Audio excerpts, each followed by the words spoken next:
New at 6, a report from the agency that's tasked with investigating consumer complaints about Arizona's government agencies believes one woman's case shines a light directly on systemic issues within the Department of Economic Security.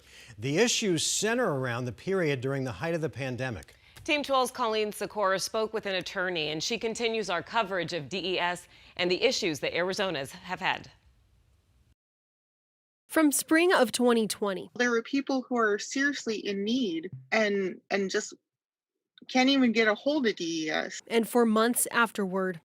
I haven't received a penny. I don't know what the timeline is. Arizonans struggled to get a hold of Arizona's Department of Economic Security, which was receiving an unprecedented number of people seeking unemployment benefits. It was just an example of just bad operation by DES. Danny Garone, senior staff attorney at the Arizona Ombudsman Citizens Aide, points to a report released by the agency this year, detailing how one woman complained to the Ombudsman's office in August 2021 after trying for months to get tax records from DES.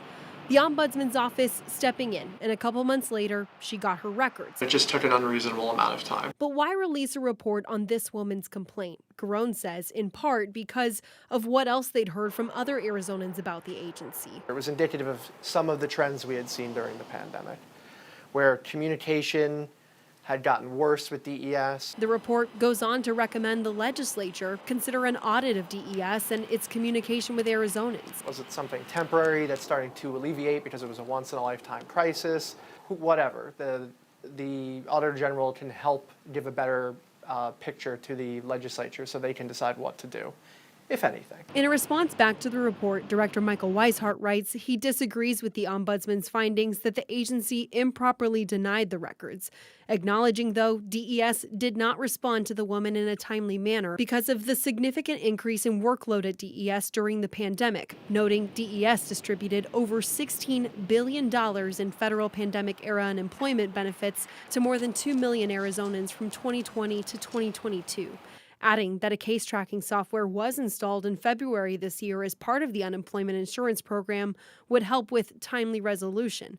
However, DES recently tells 12 News they've had to cut staff because of a drop in federal funding. These kinds of complaints are what we've heard from people over the past 2.5 years.